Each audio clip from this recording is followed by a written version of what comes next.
Welcome into STB Sports Take, simply the best sports podcast. I am your host, Sean Bingham. Thank you for being here. We are on YouTube, Spotify, Apple Podcasts, everywhere you get your podcasts. We are there.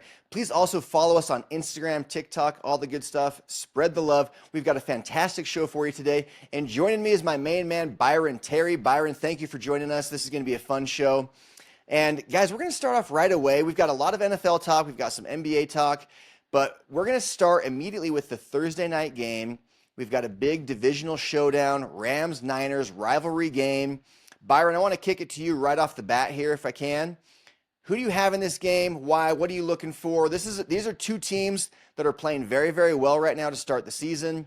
Both quarterback, well, actually, I should say Stafford's looked really good. Purdy maybe a little bit banged up, not been as good lately, but what do you see and what do you think for tonight? Well, I'm excited for this game. I think it's going to be a really good game between the 49ers and the Rams.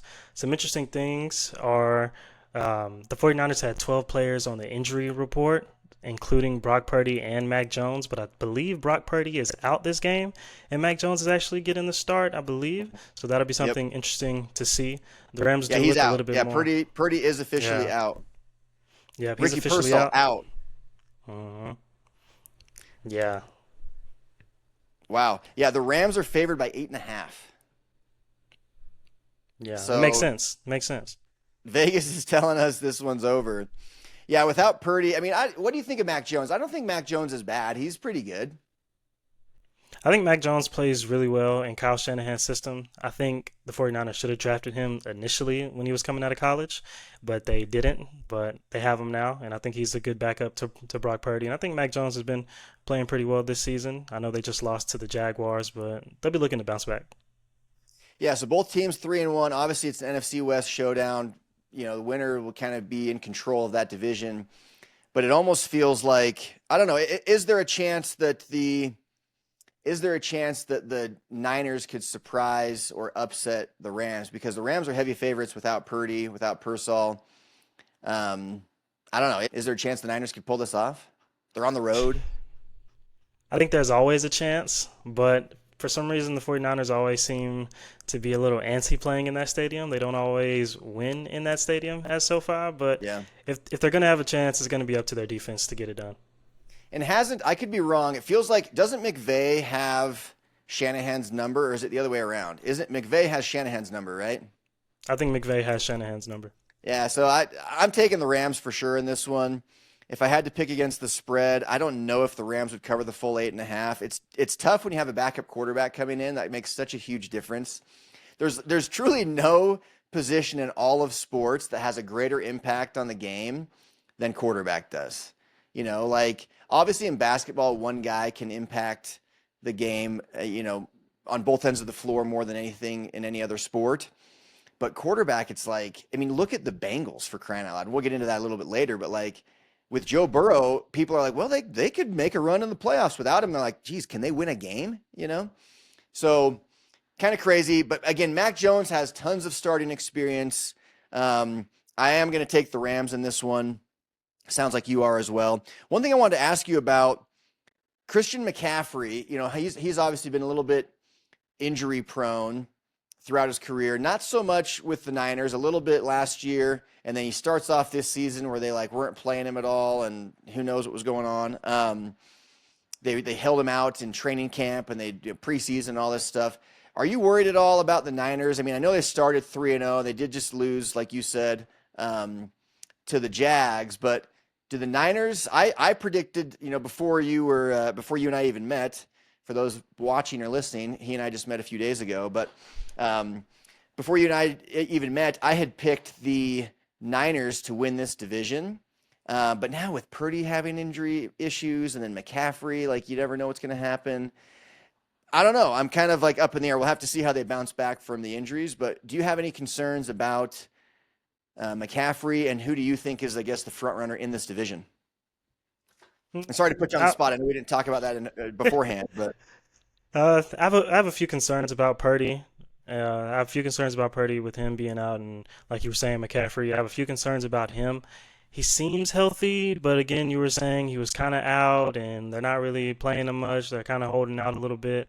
But With McCaffrey, I don't know. Sometimes with these injuries, they can kind of be a little tricky. They were saying he has some sort of calf issue, some sort of Achilles issue, and what's going on. But they're like, he's healthy now, so why isn't he playing as much? What's going on?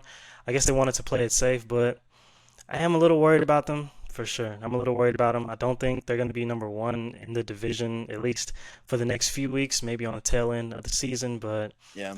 right now, I don't think it's looking too hot, only because Brock Purdy is out. Mac Jones has done well, but they're just coming off a loss and they're facing a really good Rams team. So we'll Yeah. see. Yeah, it's a competitive division too. Cardinals look pretty good this year. Seahawks are playing better than people expected.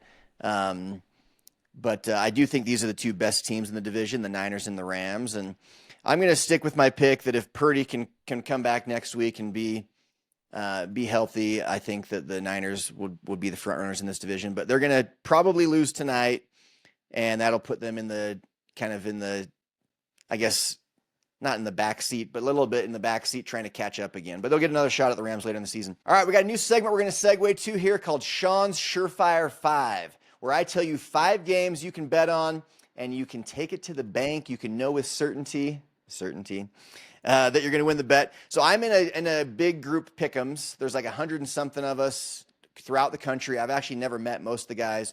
We all put in a little bit of cash towards the pool, so it's kind of like gambling, but not really. I'm not really a big gambler. But this is one thing where you throw a couple $100 at it for the entire season, not per week, but just for the entire season. And if you go 5-0 with your picks that week, you get the pot. And every season I win 1 or 2 weeks, which is kind of nice. I'm always in the top few guys for the entire season. So I'm going to tell you the 5 games I'm picking on this week. The first one that you can bet on, if you are allowed to still in your pick'ems or wherever, to go against the spread that was initially out for the Texans-Ravens, absolutely take the Texans. The Texans, because Lamar Jackson's not playing, the original line on this game, Byron, was the Ravens minus 3.5. So obviously, I'm going to put my money on the Texans because Lamar's not playing. I think the Texans come in and win this game, and so, or at the very least, cover the 3.5 points. So Texans in that one. The next one, Dolphins, Panthers. The Panthers are favored by 1.5. I think the Dolphins are the better team. Obviously, they've had their issues. They did just lose Tyreek Hill, so they're going to have to make some major adjustments. I'm still taking the Dolphins, though, in this game. I just think they're the superior team. And with only 1.5, it's basically a pick'ems, and I'm going to take the Dolphins. The next one, Cowboys by 2.5 at the Jets. So I've got a lot of away teams. This is dangerous to bet on the away games. But I've got the Jets and the Cowboys, and I'm going to take the Cowboys to win that game by at least 3 points. Next one down, Bills by 7.5 over the Patriots. This is a divisional game. It's the Sunday night game, and I just think the Bills are so much better than the Patriots. It's kind of like ever since Tom Brady retired and Josh Allen came into superstardom, it's kind of flip-flopped in that division. Brady and the Patriots just absolutely owned the Bills for like 20 years. And now the tables have turned, and as the Bills turn to get their revenge. So Bills by 7.5 over the Patriots. I'm taking that. They are at home. The Bills are. And then the last one is the Monday night game. It's the Chiefs by 3.5 over the Jags. The Chiefs are still very, very dangerous. It's actually crazy to me how many people want to write them off every season when all they do is win games, win their division, go to Super Bowls, win Super Bowls, and nothing's changed. They still have the best coach in the league, in my opinion, probably the best quarterback in the league, and I think we saw that last week where they started to bounce back. So I'm taking the Chiefs by 3.5 on the road over the Jags. So that is my Sean's Surefire 5. Byron, what do you think? How did I do? Where do you agree? Where do you disagree? Hey, I love it. I love it. I agree all around. I think you make some good points. Even though some teams are playing on the road and playing on the road can be tough, you got teams like the Cowboys going out there. Cowboys are going to win that game for sure. So And I I hear you. and I I hate like the it. Cowboys. So you know I'm being honest when I pick the Cowboys because I hate the Cowboys. Oh, yeah, definitely. All right, sticking in the NFL, but moving over from the NFC to the AFC, we have some serious quarterback controversy, which we all knew was coming. This is not a surprise to anybody that knows anything about football. Joe Flacco will no longer be the starter for the Cleveland Browns. Shocker. We're so surprised. So now the big question is, will Shador Sanders ever get his chance? Obviously, he's the bigger star among all the quarterbacks there, but he started the season 4th on the depth chart. They, of course, traded away Kenny Pickett, which moved him up to 3rd on the depth chart. So now Dylan Gabriel, who was drafted just 2 rounds ahead of Shador by the Browns, will start this week for the Cleveland Browns. We'll see how well he does. But, Byron and I were talking about this before the show, and apparently Shedeur is actually listed, Byron, as the third quarterback still. So Flacco's just been bumped down to number 2. Is that right? Yes. As far as I know, yes. Okay, so that might be what the depth chart says, but let's be real. If Dylan Gabriel's getting his butt kicked out there, if he's throwing pick sixes and he's looking awful, he's taking sacks, he's just doing poorly, do we really think they're just going to put Flacco back in? They already know what Flacco is. He was a great quarterback. He's a fantastic veteran presence. He's not the quarterback of the future for anyone. He's just too old. It's not a knock on him. It's just his time has passed as like a go-to franchise quarterback. Shedeur and Dylan Gabriel are the two battling it out. I've said this clear back when the draft happened months ago. It is Dylan Gabriel versus Shedeur Sanders. Kenny Pickett's not the long-term answer. He's not on the team anymore. And Joe Flacco's clearly not the answer. So I think that even if Shedeur is listed as the third quarterback on the depth chart going into this week, if Dylan Gabriel gets hurt, heaven forbid, or if he's playing poorly, I think you will see Shedeur Sanders enter the game, not Joe Flacco. I don't know, though. What do you think, Byron? Yeah, I was kind of surprised by Shedeur not being the number 2 QB because sometimes when a starter is bumped down, depending on the whole quarterback situation, maybe the starter goes to 3 and then number 2 moves up and then 3 goes to 2. Some teams kind of have it that way, some teams don't, but I was very surprised. But here we are. Dylan Gabriel is getting the start, and I agree with you because I'm not sure if the Browns will go back to Flacco after they've seen, Why would you? Yeah. how he's been playing throughout the season, and it hasn't been the best. And I agree with you. He is older, and his time has kind of pretty much been wearing down in the NFL. And so I think the smart thing to do would be to see what you have for the future, at least find out what you have now, and sort of build on that. But I wasn't really surprised by Dylan Gabriel getting the start, but I'm thinking Shedeur will get a chance this year. I'm not sure. Yeah. It really just depends on how Gabriel plays, but that's something to make note of. Yep. He'll get his chance. I don't know if he'll get a chance to start. Like you say, it depends on how Dylan Gabriel plays, but he will get a chance to play in games. And I'm not going to wish injury upon anyone. And I like Dylan Gabriel. I like Shedeur Sanders. I hope they both play really well and get their shot. But those are two promising rookies. I think Shedeur has the more raw talent, but there's just so much else that goes along with Shedeur. So many kind of, I guess, off the field distractions. It's kind of like when Tim Tebow is on a team. If you remember those days, I know you're a big Tebow fan. There's just so much like fandom around him that it's almost like a nuisance to the coaches and to ownership, where it's like, is this guy really worth even having on the team? I'm a big Jimmer Fredette fan. I think he was similar to that. He's a friend of mine, and he was the greatest basketball player in the history of BYU. And I think he could have been a far better NBA player than he was given a chance to be. But there's just so much like fandom and pressure around guys like that are so popular and polarizing. Unless you're like a true superstar, the coaches and the ownership are like, I don't want to really deal with that. Let's not have him. So I think that's probably why you saw Shedeur slip in the draft, was just not wanting to deal with that. Johnny Manziel was another one. Do you remember Johnny Manziel? He was another Browns quarterback. But anyway, we'll see. I think it's a very fun story to watch, though. The Browns QB situation. We knew it was coming to this. It happened pretty quick. Here we are, week 5, and it's already down to Dylan Gabriel versus Shedeur Sanders. Because if you're the Browns, you're crazy to put Joe Flacco in the game again. Go back to Joe Flacco instead of at least seeing what Shedeur Sanders can do. Joe Flacco's not going to be around for the next couple of years. Like he's a veteran presence, and that's all he should be. Shedeur's a young kid. He's a rookie. So if you're going to move off Dylan Gabriel, you better move on to Shedeur Sanders, because he should be the next man up, because you're trying to find your quarterback of the future, and it is not Joe Flacco. We know that for sure. So that's my take on that. So another thing we got to get into here, Byron, just sticking with the same vein here of the AFC North. AFC North, yeah. The quarterbacks in the AFC North, this is crazy. This just shows the good fortune that the Steelers have. Do you know who the starting quarterbacks are in the AFC North? We now have Jake Browning for the Bengals. We have Dylan Gabriel for the Browns. We have now Cooper Rush for the Ravens because Lamar Jackson's out. So Joe Burrow out, Lamar Jackson out, Joe Flacco out. And then, of course, Aaron Rodgers for the Steelers. So What an absolute roll of good fortune for the Steelers. They now have to go against Cooper Rush instead of Lamar Jackson, Jake Browning instead of Joe Burrow. And then the Browns never had a great quarterback. We'll see what Dylan Gabriel can do. But how crazy is this league or this division? It went from being the most stacked quarterback division with Burrow, Lamar, and Aaron Rodgers to now just Aaron Rodgers. Aaron Rodgers was clearly the third best of those three. So crazy for the Steelers. If there's you were saying earlier, if there's ever a time to really seize control of first place, it's right now for the Steelers because Lamar Jackson won't be out for long. Yeah, yeah, definitely. I think the Steelers' time is now, and they better take advantage of it because you don't know when all these other players are coming back. I understand Burrow's probably done for the season, okay, but Lamar Jackson is coming back as well. So I think he's only dealing with a hamstring injury, so he shouldn't be out too long. So he'll be back.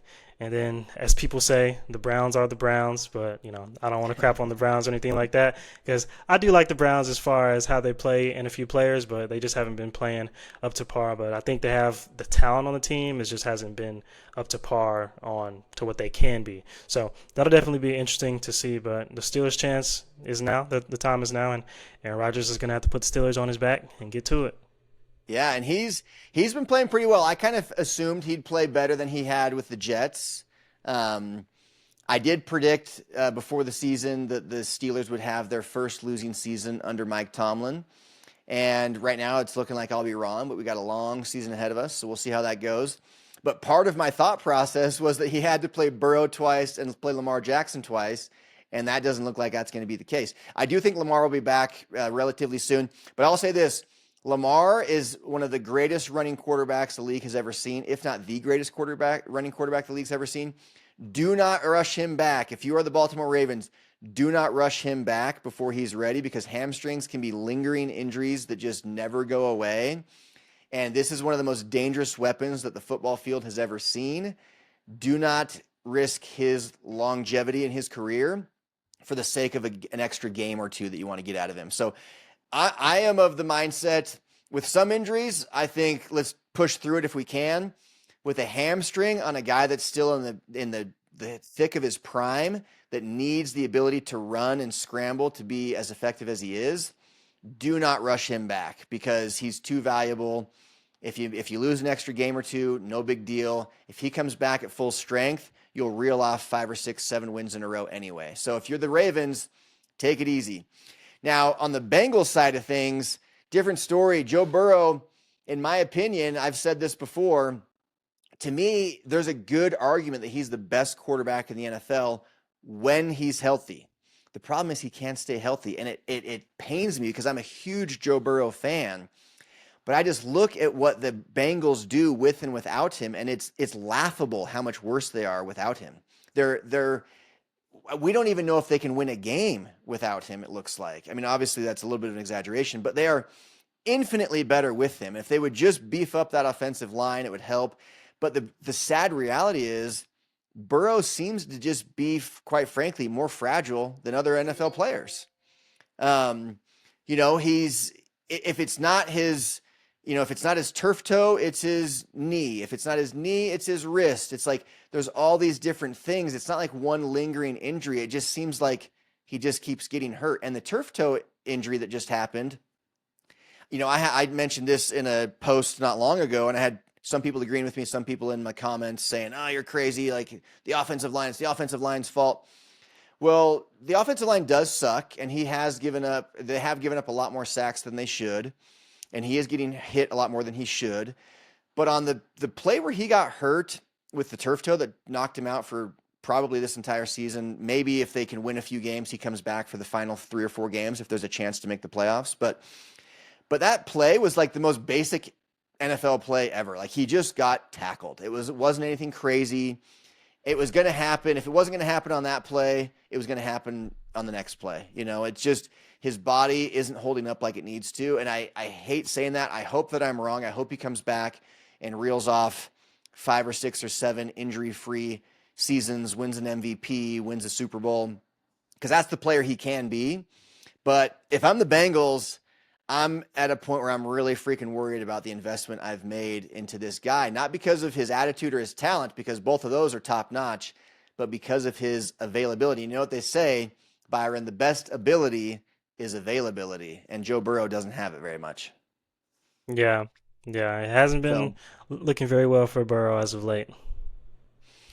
so the next thing we wanted to get into was just kind of in this same, sticking with the same topic, top five quarterbacks in the league. I'm going to give you my five. We're going to debate this, though. I want you to jump in here, Byron, and tell me what your thoughts are. Um, for me, we'll pretend that should we pretend Joe Burrow's healthy or not healthy? Hmm? Maybe we can do both. I mean, he's not Yeah, healthy right yeah. now, You can so do both. You can do both. if healthy, he's the top four are very obvious to everybody. It's Patrick Mahomes, Joe Burrow, Lamar Jackson, Josh Allen. Those are the top four. To me, it's indisputable. Now let's pretend that Burrow's out of the equation because right now he is out of the equation. Who would you put in? Well, let's first talk about who is in that fifth spot, and then let's talk about who would be the next man up if we can't count Joe Burrow. For me in that fifth spot, he hasn't played the last 2 weeks either, and I am a little bit of a homer in this, but I would say Jaden Daniels. The reason is Jaden Daniels, he isn't just some flash in the pan. He had more fourth quarter comebacks, overtime comebacks, game-winning drives than any rookie quarterback has ever had. I think it was more than any quarterback has ever had in a single season in the history of the NFL. He did that as a rookie. So we know Jaden Daniels is clutch. He had an extremely high passer rating, QBR, completion percentage, very few picks, lots of touchdowns, clutch drives. He's a threat to run the ball as well as throw the ball. He's a leader on and off the field. He's got a good attitude. He's got this energy that is just, it's magnetic. It's contagious. He has this positive, optimistic, we will win energy where he took the Commanders overnight, seemingly by himself, from like a fringe playoff team, usually missing the playoffs, to an NFC title game appearance, 12-5 record, that fast. So to me, Jaden Daniels is clearly the number 5 quarterback. And if he can get back healthy and not have a sophomore slump, we might see him actually move into that top 4 spot. So that would be my fifth if we keep Burrow in. But Byron, I want to toss to you. Let's pretend Burrow's healthy. I think we would agree on those top 4. Who goes into that fifth spot for you? Yeah, with Burrow healthy, definitely. I think we have the same top four, at least in that room, if he is healthy. And so Mhm. about that fifth spot, I like what you have. I like what you have. I really do. Jaden Daniels is a baller. But right now, at this time, I think I'm going to go Matthew Stafford at 5. Yeah. Because the way he Yeah, is playing, he is balling out as usual. he is. And right now he is. And it's interesting because Stafford, I don't know if you saw that thing where they did, was it Pro Football Focus or ESPN? Someone did their tiers and they put Stafford in tier 1 and they didn't put Jaden Daniels in tier 1. And I had an issue with that. Stafford wasn't that great last year. Like Stafford had his Super Bowl run with the Rams. Um, I just don't see Stafford in that same light. I don't. I do acknowledge he's an extremely good quarterback. He's certainly top 10 in the league. I just don't know if I put him like let me ask you this. You could have Stafford right now for this season, you can have Stafford or Jaden Daniels. Are you saying you'd take Stafford? No, I'm taking Okay. Daniels for this Okay. season. If I could have him right now, but then again, Daniels has been kind of hurt a little Yeah, bit and he whatnot, so hasn't played the last 2 games. just I waiting do for him to think be they're healthy. I do think they're doing what I suggested the Ravens should do, which is let's just be super cautious. This is you don't want to, lose an extra game if you have to, but don't risk, this guy. The other thing the Commanders have going for them, by the way, with regards to keeping Jaden Daniels out, is I think the Commanders have the best backup quarterback in the NFL with Marcus Mariota. In fact, I don't know if you knew this, but Marcus Mariota actually he's the highest rated player in the NFL right now. And so, according to Pro Football Focus, the highest rated player in the NFL is Marcus Mariota, and he's a backup quarterback. So the Commanders are in a really good spot where they can say, you know what, we know Jaden Daniels is our franchise guy, but we're not dealing with Jake Browning, or no offense to Jake Browning, but we're dealing with, we can still win games with the backup. So they're choosing to do that to make sure Jaden Daniels gets fully healthy, which he is now, and he'll be back this next week. I like Stafford. Okay, let's do another one. Matthew Stafford or Justin Herbert? Ooh. Mm. Yeah. Justin Herbert, crazy athlete, crazy talent. I don't think Justin Herbert is there just yet. Just yet. He's been doing really good this season also, especially going 3-0. I know they lost to I think the Giants recently. I don't know what was up with that. But hey, Giants defense really came up big that game, but mm, I The other don't thing know. with I'm Herbert, not in a way, sure. I know Herbert's got a new coach, but the other thing with Herbert is he's kind of like he's very talented, but he gets a lot of credit for someone who's never really accomplished anything. He still hasn't won a playoff game. In fact, the playoff game he did play in, they had a massive lead, and Trevor Lawrence and the Jags came storming back on him.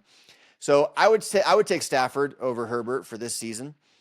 Moving forward, because of Herbert's age or because of Stafford's age, the next 3 or 4 seasons, I would take Herbert. But Yeah. right now, I think Stafford's got his number. Okay, the big controversial one is Jalen Hurts, Matthew Stafford or Jalen Hurts.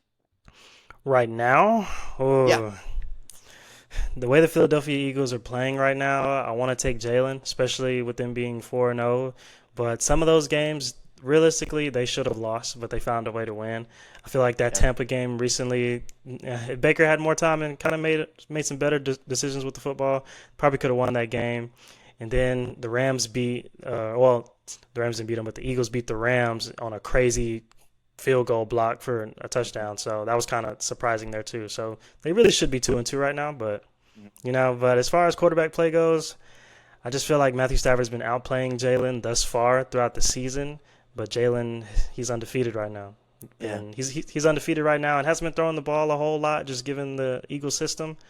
But right now, I would have to take Matthew Stafford, at least right now at this point. Yeah, I think I would take Stafford as well. But I will say this about Jalen Hurts. Jalen Hurts is phenomenal for what the Eagles do. The Eagles are very good at using the personnel they have to to make a system that works for the personnel they have. Some coaches and teams, they'll try and mold players into the system they want to run as opposed to molding their system around the strengths of the players. And the Eagles are phenomenal at molding their system around the strengths of their players. They have one of the best offensive lines in the NFL, if not the best. And so what do? They go out and get a powerful quarterback who can do the tush push and get touchdowns, because you're not doing the tush push with Tom Brady type players or Joe Burrow type players. You got to do it with a big, strong guy who can go, so people can make fun of the tush push all they want, but until you can stop it, stop complaining about it. I mean, that's my honest take. So for Jalen Hurts to be doing a bunch of tush push touchdowns, isn't the goal of the game to win games and to score touchdowns and score points? So I think they're phenomenal at that. I obviously don't think he's as good of a passer as Matthew Stafford is, but he doesn't really need to be. And the Eagles then went out and what do? They get Saquon Barkley. We've got a great offensive line, so we're going to get a quarterback that's just good enough, and we're going to get a phenomenal running back, and we're going to run it down your throat as much as we can. And they did go out and get A.J. Brown as well to have a threat for Jalen Hurts. So the Eagles are just doing it right, which I hate to say because I'm a huge Commanders fan. So I hate the Giants, I hate the Cowboys, I hate the Eagles. That's just how it goes. But the Eagles are doing it right. And so I think Jalen Hurts is fantastic for the system he's in. I think he deserves credit as the starting quarterback on the defending Super Bowl champs, undefeated Philadelphia Eagles. I do, however, think if you took Jalen Hurts and you put him on the Bengals, they'd be worse than they are with Joe Burrow. I think if you took Jalen Hurts and you put him on the Chiefs, they'd be certainly worse than they are with Patrick Mahomes. I think if you took Jalen Hurts and put him on the Commanders, they'd be worse than they are with Jaden Daniels. So I don't think that I don't think that Jalen Hurts is a bad quarterback. He certainly is, like Stafford, top 10, but a lot of people want to put him number 5 just because they're undefeated and he's the starter. I don't see him as the number 5 quarterback in the league. I think if you moved other players into his position or he traded places with other players, there's a lot of guys where they'd actually do a little bit, where if he traded places, that team would do a little bit worse with him than they do with their guy. And I think Jaden Daniels is one. I actually think the Chargers are one. I think if you put Jalen Hurts on the Chargers in place of Justin Herbert, I think you'd see the Chargers be worse than they are right now. I don't know. What do you think of that? Am I wrong? I think that's a fair point. All right, moving on to another new segment. Is he him? And I got to give Byron credit for the name of this. He's got that Gen Z in him, folks. But is he him? So, Byron, I'm going to let you take it away. go through these guys, and we're gonna debate if each of these players is him. All right, let's get it. Going into week 5, is he him? First up, Cowboys quarterback Dak Prescott. No, and I am biased. I get it, but Dak Prescott and the Cowboys, they underachieve consistently. Dak Prescott's talented. Is he him, though? To me, someone who is him is a guy who can carry you to big victories, lead a team, guide a team, especially at quarterback. So is Dak Prescott talented? Yes. Is he him? No. Uh, I disagree with that. I disagree with that. I think Dak Prescott has been playing really well, and he showed that during that Packers game recently. I think Dak Prescott has been balling out and making very minimal mistakes on the field, too. Not a whole lot of mistakes. So I think Dak Prescott is him. He did lead them to a tie. That's great. Tie, or did they just run out of time and their defense Yeah. didn't do what they were I know. supposed to When you do? drop 40 points, no complaints. Yeah, that's fair. All right. Yeah, absolutely. Next up, we got Las Vegas running back Ashton Genty. Is he him? Okay, I want to say yes, but I gotta be real. He not yet is going to be my answer. Not yet. He did have a fantastic game just last week. Finally had a breakaway run for a touchdown. I think Ashton Genty will become him, but I don't think he is yet. I agree. I think overall, just being that talent and being that good player, he is that. But right now, at this point in the season, I would say no, he is not him. But if he keeps up the way he's playing these next couple games, I will put that in there. Next up, we got Miami Dolphins head coach Mike McDaniel. Is he him? When it comes to fashion on the sidelines, yes, he is him. When it comes to winning games, no, he is not him. I don't know what happened here either, because it felt like he was just this golden child who came in and they were scoring points all over the place. They were so flashy and fun and just a high-flying offense. And I know Tua's had injuries. Now he's got to deal with the Tyreek Hill injury. But it feels like the Dolphins have just completely fell off. Their window for anything significant seems totally closed.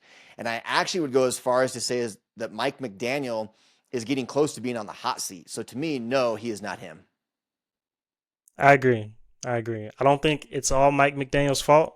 I think he's No. done a good job with the offense, over the years that he's been with the Miami Dolphins, especially in 2023 when Tua was playing great, Tyreek Hill was playing great. Everything was pretty much going good for them. 2024, they took a dip, especially with injuries, but this year for this season, I don't know. It just seems to be a lot of dysfunction going on over there, and it's starting to get cleaned up a little bit, but it's not all his fault. But right now, he is not him. No, not him. Next up, we got Eagles wide receiver A.J. Brown. Is he him? Yeah, I feel bad. We're on a streak of no's here, but no. And here's why. I know this sounds crazy to people. A.J. Brown has the capability and the talent to be him, but my definition of him is more than just how talented you are. And A.J. Brown is a little bit of a distraction for the Eagles. I mean, we're hearing people talking about he complains frequently. He wants the ball. He's got a little bit of that wide receiver diva in him that we see pretty frequently in the NFL, where he just wants the ball more. Dude, you just won a Super Bowl. Your team is undefeated. Like, the goal is to win games. So if you have to block more than you want, or if, and you still got like 9 targets last week, they're still trying to get you the ball. But if the Eagles start to shift their game plan just to make this guy happy, when they're winning games with the style of play they have, to me, he is not him because of his attitude. His talent, he's absolutely him with his talent.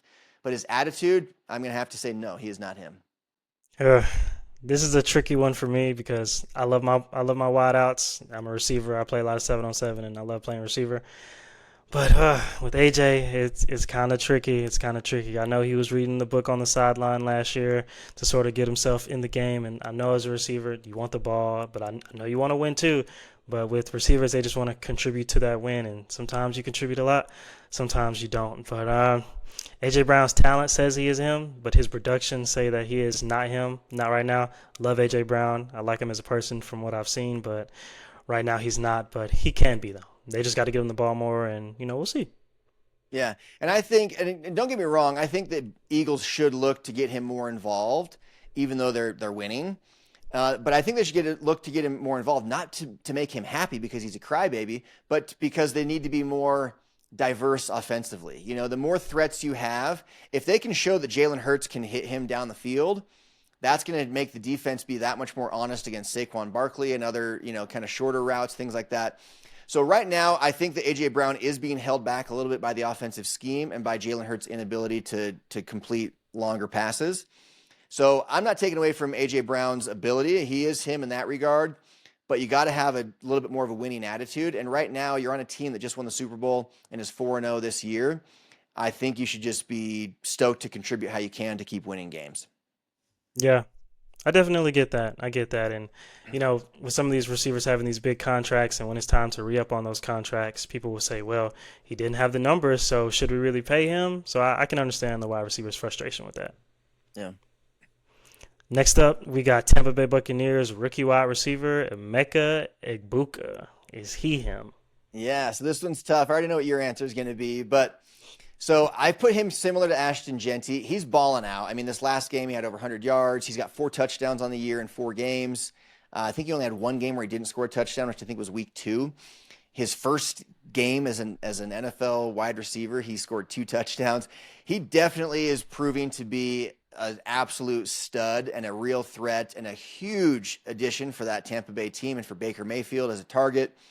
I just feel like to say he's him, I got to see a few more games out of him. He's also only had, I think he's got 18 catches on the season, which is good, but through 4 games, that's not that great, actually. That's less than 5 catches per game. He's only had 1 game over 100 yards. So I got to say, similar to Ashton Genty, this guy is on the path to becoming him. He certainly has it in him to become him, but I don't think he is yet. Yeah, I agree. I agree. He's talented. I think he's a really great player, but not yet. Not him, Not yet. not just yet, but he's getting there though. Very, very talented receiver. I've gone 0 for 5. Maybe I'm a tough crowd. Ah! Oh no, I get it. I get it.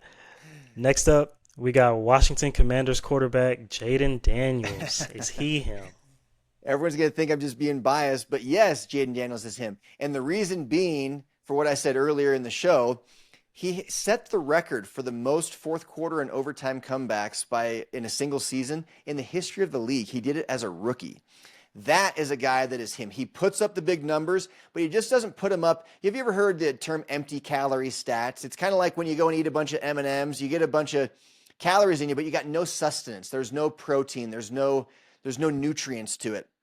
A lot of guys can put up big numbers late in a game when you're losing by 30 points and you're just chucking the ball down the field, getting extra yards, getting a touchdown or 2 of kind of meaningless games. Jaden Daniels doesn't do that. He puts up big numbers in big moments, in big games, and he leads his team to wins. He led his team as a rookie to the NFC title game, 12-5 record. I think you'll see the Commanders absolutely be back in the playoffs this year. Now, he has been hurt the last 2 weeks. I get that. He hasn't played. And before he was hurt, he didn't play as great as he had. That being said, Commanders are still 2-2. I do believe that Jaden Daniels has proven that he is indeed him. I agree. I agree. Even as a rookie, Jaden Daniels was playing great. Spent a little bit of longer time in college, but I feel like that was a good decision to make, especially with the way that quarterback development is looking in the NFL right now. So I think it was smart to do that. And as a rookie, he balled out. He did a great job, so I can't really take anything away from him. He is not the most healthy person right now. I know he's dealing with a few issues right there. I believe he's dealing with a knee sprain or something like that. Yeah. But he'll be back, and he's getting there. So I would say he is him. Yeah, I think if he goes and has several more bad weeks or something like that, or gets we can take him off the he's him plateau. But to me, right now, he's earned it. He's still there until proven otherwise. Next up, we got Jacksonville Jaguars wide receiver / cornerback Travis Hunter. Is he him? Okay, this one's very interesting for me. I got a lot of thoughts on Travis Hunter. He's one of the most talented players we've ever seen in the league, or enter the league rather. But I know he wants to be both a cornerback and a receiver. I just don't think long-term it's sustainable, and it's already shifting. I think last week he played like 13 snaps or something like that on defense. So to me, you can't, if you're a jack of all trades, you're a master of none. I don't know if you've heard that phrase before, but there's going to come a time where he's going to have to firmly decide, and the Jags are going to have to firmly decide, this is where he's most valuable to us, is on this side of the ball. So he's going to be him on this side of the ball. And on occasion, when we really need him, we'll put him in over here as well. So Travis Hunter is him in that he can do it all, and he does have a good attitude. He has a winning attitude. So I'm going to say yes on Travis Hunter. He is him. I do think, though, that the time will come sooner than later where he and the Jags have to make a decision. Where are we going to really put our focus? Because he can't be in all the meetings for the offense and defense. He can't do all the practicing for offense and defense.